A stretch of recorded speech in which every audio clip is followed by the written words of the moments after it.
we are facing a crisis and are at breaking point. Change is needed. Oceans are overpolluted. Energy and resources scarce. The net zero economy is here, but the energy industry is still lacking the workforce to run it. The rapid pace of technological advances has created ambiguity for businesses, clouding the path to viable options. We are witnessing a devastating loss of biodiverse rich habitats, including an 80% loss of UK salt marshes, UK seabird population reduction of 70%, and marine ecosystems pollution. Existing economic systems are built around legacy power generation. A fragile system has led to a high inflationary environment for financiers and investors. Governments continue to push protectionist policies, threatening to slow progress on an integrated global transition. The industry is seeing a severe low-carbon skill gap. Challenges within infrastructure are having a catastrophic effect.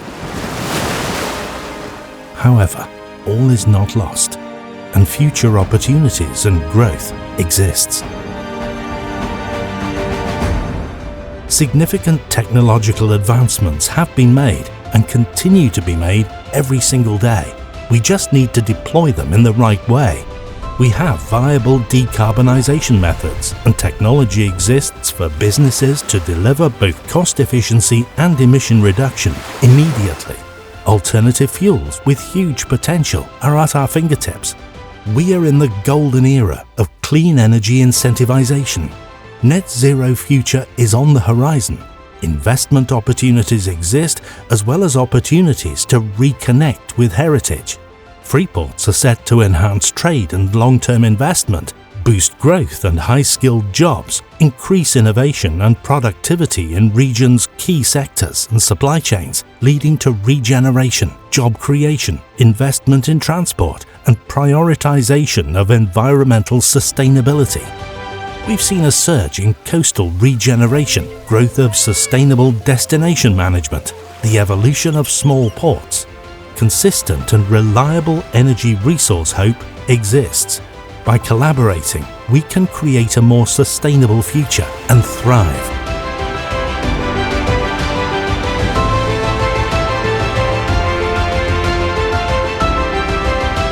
Welcome to Society and the Sea 2024, where minds meet and are asked to focus on groundbreaking developments across new technologies, safety and regulations, defence, future energy and fuels, freight, funding and energy.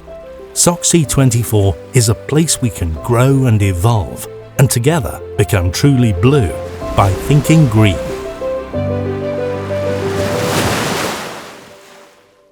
It is my absolute pleasure to welcome you to the 4th Society and the Sea Conference, SOCSEA24. I'm here at Govan Graving Docks, Glasgow, on board the magnificent steamer, the TS Queen Mary, courtesy of Managing Director Peter Breslin. Having lain derelict for almost 40 years, Govan Graving Docks is now at the centre of ambitious plans to create a new, vibrant mixed-use neighbourhood. Working closely with a range of partners who are enthused about creating a new economically robust neighbourhood, which will contribute to the local and city-wide economy. The new proposals for the dock encourage a bold and imaginative balance between creating new homes, preserving, repairing and reopening the docks for historical ship repairing, while inviting other exciting and compatible uses. The TS Queen Mary was of course once a River Thames favourite, purchased by Bass Charrington and refitted in Chatham Docks at a cost of £2 million as a floating pub and restaurant.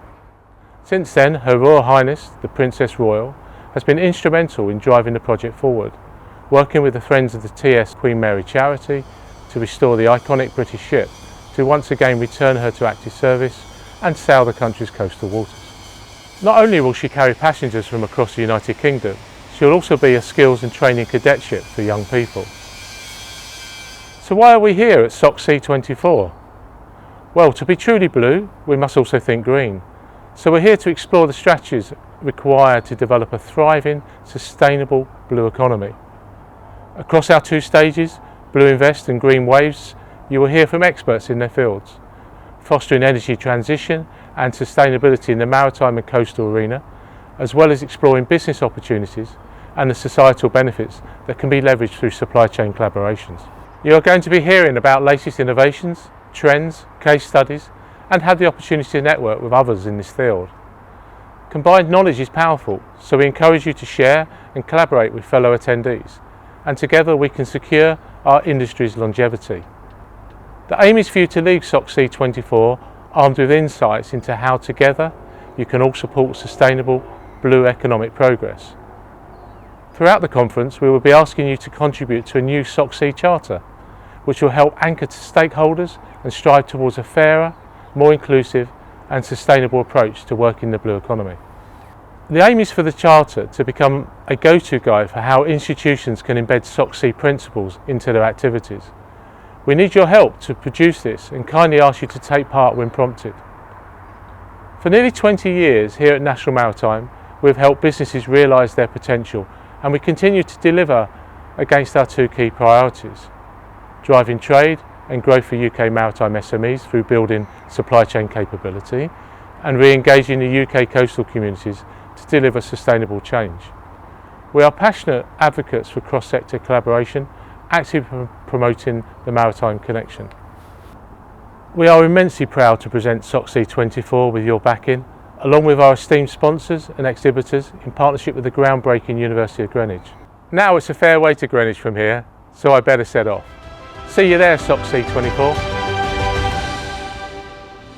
Hello, I am Professor Jane Harrington, the Vice-Chancellor and Chief Executive Officer of the University of Greenwich, and I am really delighted to welcome you to our campus for this year's Society and the Sea biennial conference. Today, I am standing in the World Heritage Site at the heart of Greenwich, next to the River Thames. This really is a site of huge historical significance and a long legacy of maritime tradition. This makes it very profound to be here, listening to leading industry experts discussing how we can continue to grow and develop in a sustainable way, including making progress on net zero and finding ways to effectively address the biodiversity crisis, whilst at the same time adapting to the evolving set of global regulations. As a university, we are absolutely committed to being net zero by 2030 and are proud to have maintained our first-class award in the People and Planet's University Green League for 12 years. We are also home to the Greenwich Maritime Centre, which is a cross-faculty initiative bringing together a wide range of stakeholders from diverse backgrounds and subject areas, all focused on maritime issues. The purpose of the centre is to promote a greater understanding and social awareness of the relationships between sea and society, and to be a platform for developing sustainable solutions for maritime issues. At the university, our focus remains on how we can contribute towards a sustainable and greener future. As such, we are really excited by what can be achieved by all at the Society and the Sea Conference 2024, where we all learn, collaborate and develop our partnerships together. So on behalf of everyone at the university, we hope you have a fantastic conference. Thank you. It's time to encompass new thinking, foster meaningful relationships, explore growth strategies, navigate change, empower each other, take ownership, innovate, and anchor our maritime future, and together develop a truly sustainable blue economy.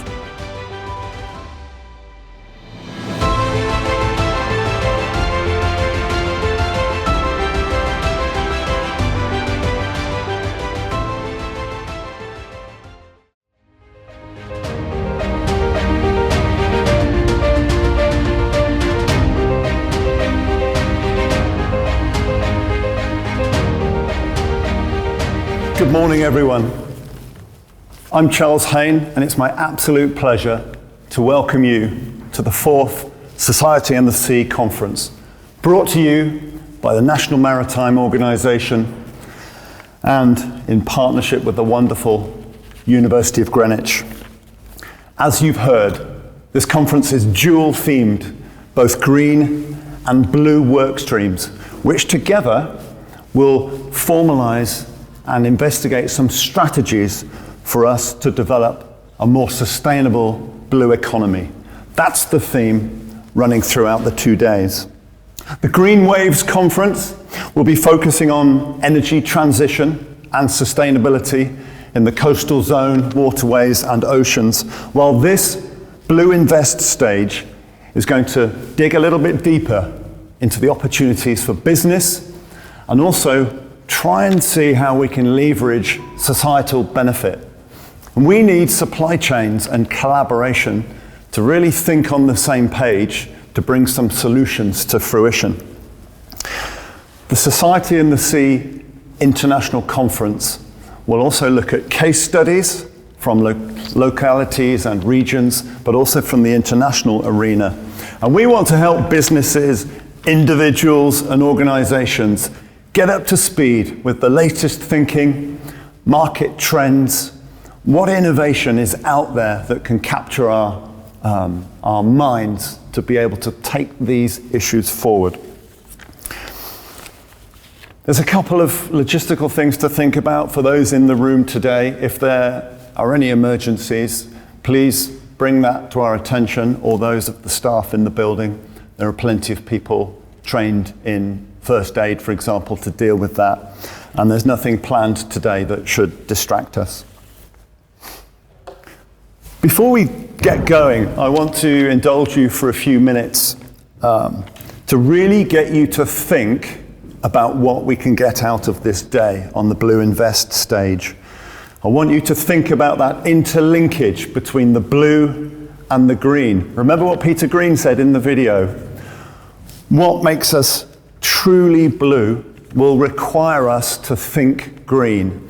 And when we say green, there's so much misinformation and greenwashing out there. We are talking about authentic, real-world projects and pilot projects on the ground that will help us change gear in this space. I've been fascinated by the marine and the maritime since I did a master's in marine resource management. And from my discussions with business people, NGOs, outside organizations, there is no sector that attracts as much interest as the marine and the maritime. In my 4th decade of working, I'm still involved in ports, mostly cargo operators, and Icon Infrastructure is an investor and an owner of both container ports and general cargo ports across Europe and North America.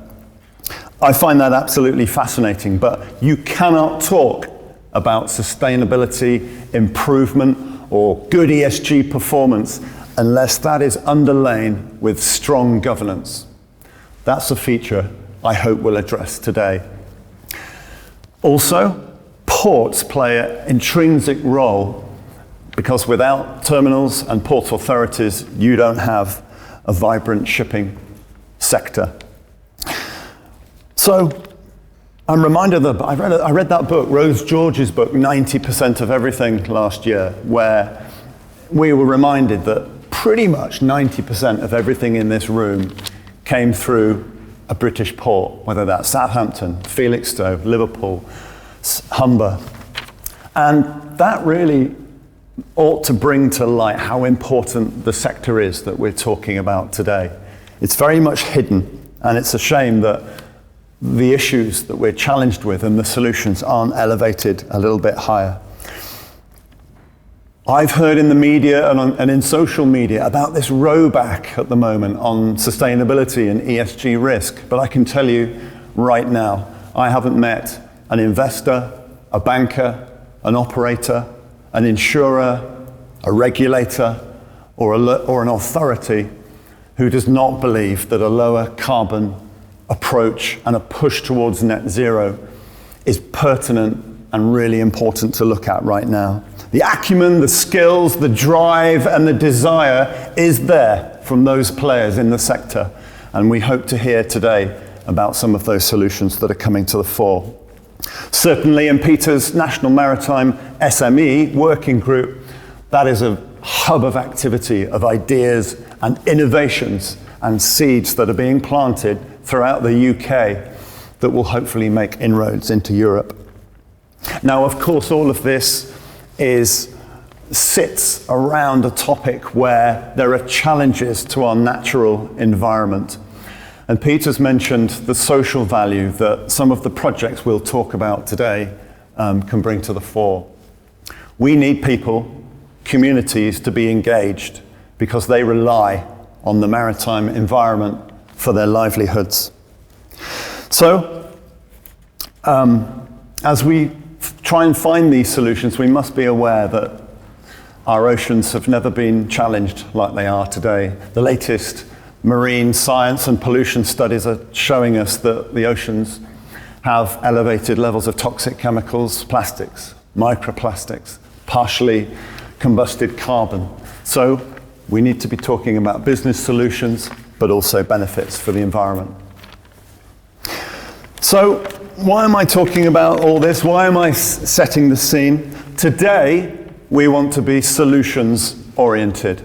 The opportunities for business in coastal waterways, in the maritime environment, are there to be taken. And we invite across the stage today a series of leading lights in the maritime, marine and waterway sector.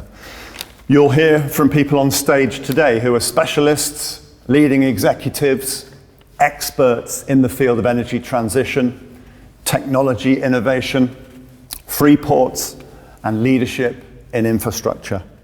So the day will be focused and targeted. There's one other thing I've got to mention. Society for the Sea is going to create a charter from this conference. That'll be released in a couple of weeks' time. But the idea is that we gather and collate your ideas, your suggestions, and content from you as an audience to make this charter meaningful, to introduce fairer and a more just transition to whatever the maritime sector is going to be next. So I urge you, take the opportunity today to learn from the speakers that we're lucky enough to have present to us today. Discuss what you've heard with people in your network. Post on social media. You hashtaggers, hashtag SOCSEA24 is the one that you need to use. But please, please, please get involved in this discussion. That would be really grateful. So most of all, enjoy today. Enjoy hearing from the variety of speakers. Be energized and be catalyzed to contribute and feel proud like me that we're working in one of the most interesting sectors that we could possibly be. Thank you.